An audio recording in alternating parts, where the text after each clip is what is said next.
Assalamualaikum warahmatullahi wabarakatuh, selamat datang di Cerita Dong Mas. Hari ini kita akan membahas cerita horor. Terima kasih sudah menonton.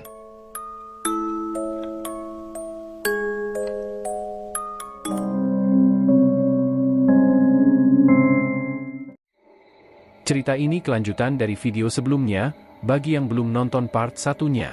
Saya sarankan dengarkan dulu supaya nyambung ceritanya. Oke, kita mulai. Berniat ingin kembali, Mas Hendra mencium aroma wangi. Dihirupnya aroma itu, semakin lama semakin menyengat. Penasaran, Mas Hendra mengintip perumahan Londo dari balik pohon randu. Dilihatnya dengan seksama apa yang ada di depan sana. Kaget bercampur bingung.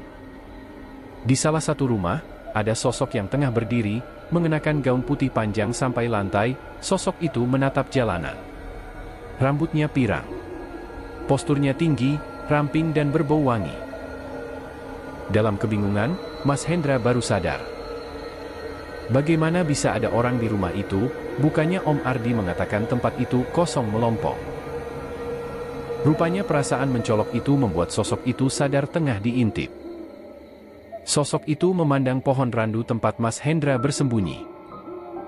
Mas Hendra berdiam diri, mencoba agar sosok itu tidak mendekati. Rupanya, wewangian itu semakin menyengat seolah sosok itu mendekatinya. Mas Hendra berbalik untuk mengintip kembali.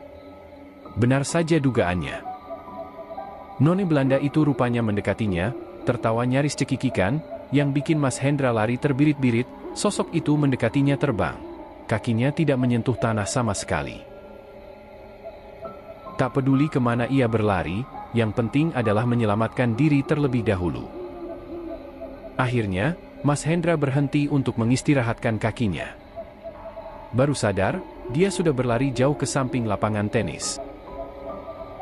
Di bawah dua pohon besar asem, rupanya Mas Hendra tidak sendirian. Ia ditemani oleh sosok yang sangat besar, yang dilihatnya nyaris seperti pohon asem.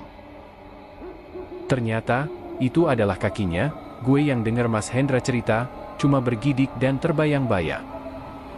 Tanpa pikir panjang Mas Hendra kembali berlari, rumah dinasnya beberapa ratus meter lagi, ketika akhirnya beliau sampai di pintu. Mas Hendra langsung pergi tidur di kamar. Namun, rupanya, malam mengerikan ini belum berakhir, karena teror yang selanjutnya adalah puncak teror yang membuat Mas Hendra angkat kaki dari rumah dinas khusus supervisor itu. Teror pasukan pocong nan mengerikan. Masih di malam yang sama, Mas Hendra berusaha melupakan apa yang baru dia lihat. Seumur-umur dia belum pernah bertemu apalagi melihat hal di luar logika karena sebelumnya ia hanya mendengar dari orang-orang.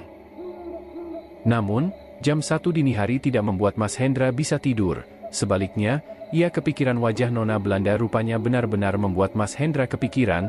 Wajahnya menakutkan ketika tersenyum terutama ia bisa terbang. Bagaimana bila dia datang ke rumah ini? Hal-hal seperti itu rupanya membuat Mas Hendra semakin tidak nyaman. Ia berkali-kali kepikiran untuk pergi, tapi kemana rupanya, kecemasan yang merasuki Mas Hendra mengaburkan sosok yang memanggil-manggil namanya dari luar kamarnya. Tepat di jendela, Mas Hendra mendengar seseorang memanggil-manggil. "Mas, tolong, Mas." Kaget bercampur takut, Mas Hendra menjauh dari jendela. Namun, suara itu semakin nyaring karena sepertinya tidak hanya satu suara melainkan seperti bersama-sama. Mas Hendra lari ke ruang tamu. Di ruang tamu sama sekali tidak mengurangi rasa takut Mas Hendra karena suara itu semakin terdengar. Akhirnya, Mas Hendra memberanikan diri melihat Mas Hendra membuka selambu jendela ruang tamu yang menghadap halaman rumah. Betapa terkejutnya Mas Hendra rupanya di depannya, banyak sekali pocong menatap rumah Mas Hendra. Tidak hanya satu, melainkan lebih dari 10 pocong mengelilingi rumah dinas itu. Mereka terus meminta tolong. Semalam suntuk dan ketika azan subuh berkumandang, pocong itu akhirnya lenyap. Esoknya ketika Om Ardi datang, dan melihat Mas Hendra yang tampak syok, Om Ardi seolah-olah tahu. "Kun kenako piolo? Kamu kenapa le?" Mas Hendra segera menceritakan semuanya. "Kun ikutuman, kan wes dipenging, kamu itu ceroboh, kan sudah dilarang. Disney, Om Ardi bercerita, bila kedatangan pocong itu ke sini biasanya dikarenakan Mas Hendra sudah mengganggu dayangnya, yaitu Nona Belanda. Ada keterikatan apa Mas Hendra tidak mengerti, namun rupanya, ada kasta di dalam pabrik ini, sehingga bila melihat penghuni satu biasanya akan mendatangkan penghuni lain, dan bisa dibilang, pasukan pocong itu merupakan kasta terbawah dibandingkan Nona Belanda. Jadi rupanya ada kasta di antara para penghuni di pabrik ini. Setiap tempat ternyata memang berpenghuni, hanya saja, kasta mereka berbeda-beda, ada yang paling kuat hingga paling lemah, ada yang paling ganas namun ada juga yang sekedar usil menampakkan diri. Lalu, di mana yang paling kuat? Jawabannya ada di lahan kosong di samping gerbang tidak terpakai di utara. Tempat di mana rumputnya tidak pernah dipotong.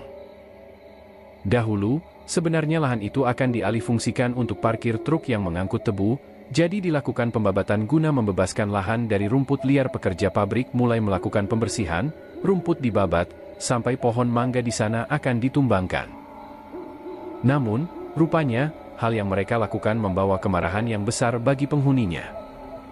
Tepat setelah malam hari, semua pekerja di sana jatuh sakit. Beberapa di antaranya bermimpi, ditemui seorang wanita yang sangat cantik. Wanita itu berpesan agar tidak melanjutkan apa yang akan mereka kerjakan. Karena bila dilanjutkan, akan terjadi hal-hal yang tidak diinginkan. Beberapa percaya, beberapa nekat tetap melanjutkan. Keanehan terjadi. Gergaji mesin yang digunakan untuk menumbangkan pohon di sana, semuanya patah, seolah pohon-pohon itu terbuat dari besi. Tidak hanya itu, beberapa kali mereka diganggu oleh ular yang melintas tiba-tiba, namun, yang paling aneh, rumput yang dipotong kemarin tumbuh seperti semua. Seolah-olah mereka tidak pernah memotongnya sebelumnya. Hal-hal tidak wajar ini membuat para pekerja ketakutan. Terutama sang mandor, yang firasatnya menjadi tidak enak. Akhirnya, Pak Mandor memutuskan menghentikan pekerjaan sementara sekaligus memanggil orang pintar. Ketika di terawang tempat itu, si orang pintar hanya berpesan, "Jangan lanjutkan. Bila kalian tidak mau meregang nyawa." Bingung, sang mandor bertanya, "Kenapa Mbah?" Sang mandor menunjuk suatu tempat yang bisa dikatakan paling dalam di lahan kosong itu. Itu adalah rumahnya, tempat makhluk yang tidak pernah menerima kehadiran kalian di sini. "Apakah tidak bisa diusir Mbah?" tanya sang mandor. Si orang pintar kemudian tersenyum kecut. "Berani bayar berapa kamu dengan harga nyawaku?" Si mandor terkejut. "Nyawa Mbah?" "Iya nyawa, saya tadi sudah berbincang sama dia. Dia bilang nyawa sampean-sampean ini yang jadi taruhannya. Itu pun gak akan bisa kalian babat lahan ini. Mau mati konyol sampean?" tekan si Mbah. Akhirnya si orang pintar bercerita, "Pabrik tempatmu bekerja adalah sarang kerajaan Demit." Kaget bercampur bingung, sang mandor bertanya kembali, "Maksudnya Mbah?" "Ya ini pusatnya kerajaan Demit. Tahu Demit tidak?" Jadi, rupanya, penghuni lahan kosong itu adalah seorang wanita cantik namun bertubuh ular hijau. Selain itu, si ratu ular ini ibaratnya adalah panglimanya di setiap sudut pabrik, selalu ada yang terkuat dan menjaga wilayah teritorinya sendiri, termasuk di bagian utara yang dijaga oleh siluman ular. Ingat gue pernah bikin thread tentang diincar penghuni pabrik, rupanya, itu masih berhubungan sama siluman ini. Karena yang mengganggu gue, itu masih anakannya. Alias anak dari siluman ini, bisa dibayangkan, kalau anaknya saja butuh orang sekelas Nyai Asih, gimana bila embok-emboknya, ratunya, si orang pintar sampai mengatakan nyawa adalah taruhannya bila berani mengusik wilayahnya. Namun semua ini tidak berhenti sampai di sini. Setelah pabrik ini tutup, ada sebuah cerita yang menimpa warga desa B. Warga desa B ini adalah seorang lelaki tua yang kesehariannya mencari rumput untuk pakan ternaknya. Entah tidak ada yang memberitahu atau tidak, ia tergiur dengan rumput liar yang tumbuh di lahan kosong. Tanpa berpikir panjang, ia memutuskan membabat rumput liar itu. Tidak sampai setengah hari, karung yang ia bawa penuh dengan rumput untuk mengenyangkan hewan ternaknya. Ia segera pulang dengan rumput-rumputnya.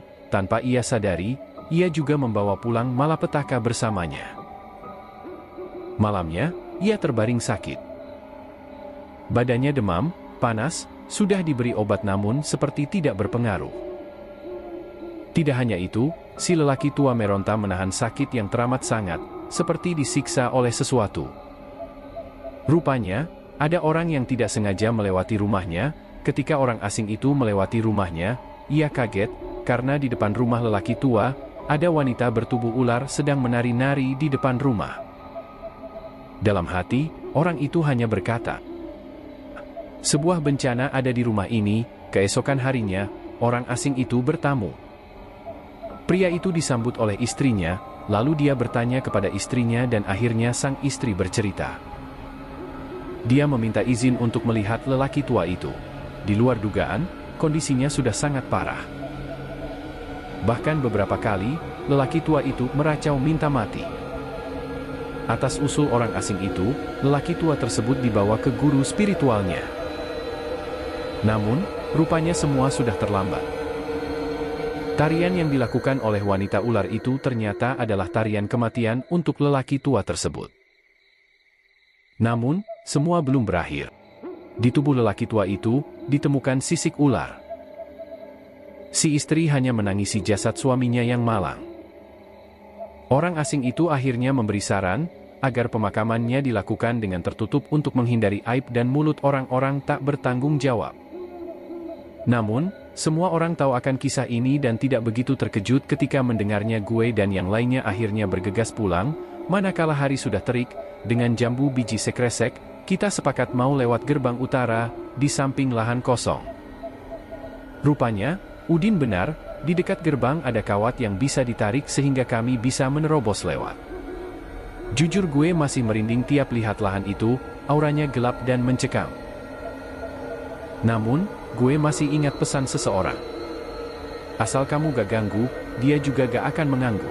Mereka butuh alasan untuk mengganggu. Gue berjalan menelusuri jalur utara, sampai gue melihat gedung TK lama. Gue melihat gedung TK sekolah gue mengingatkan gue akan peristiwa itu, waktu gue masih TK, di mana ada satu peristiwa yang gak bakal pernah gue lupain, peristiwa tentang gue, Endah, dan pohon beringin tua, di belakang gedung sekolah, tepatnya di samping lahan kosong itu. Di mana, gue melihat ada gadis kecil yang menjaga pohon beringin tua itu. Hal yang gak banyak orang tahu adalah, gue gak bisa lihat secara langsung tapi, gue bisa memvisualisasikan sesuatu dari cerita orang lain. Lalu bagaimana gue tahu tentang gadis kecil yang menunggu pohon beringin? Endah lah yang memberitahu gue pertama kali akan sosok ini. Sosok yang akan gue ceritakan malam ini. Kita balik jauh ke belakang saat gue masih TK di sini. TK ini dibangun sama persis di samping lahan kosong. Bila dilihat dari denah lokasinya cukup jauh dari lapangan tenis, namun jaraknya cukup dengan pohon beringin. Nah, pohon beringin inilah yang akan jadi fokus cerita kita sebelumnya. Gue mau kasih tahu. Sampai saat ini, tanggal 6 Maret 2019, pohon beringin ini masih berdiri, termasuk lahan kosong itu yang memang tidak ada yang berani menyentuhnya. Jujur, gue pengen ambil gambarnya, biar kalian bisa lihat, tapi, gue harus urungkan. Gue tahu, mereka gak suka. Lanjut ke cerita. Ketika gue TK, pohon beringin itu memang seringkali mencuri perhatian gue, entah kenapa ada energi negatif yang bikin gue gak bisa mengalihkan pandangan tiap gue melewati halaman sekolah.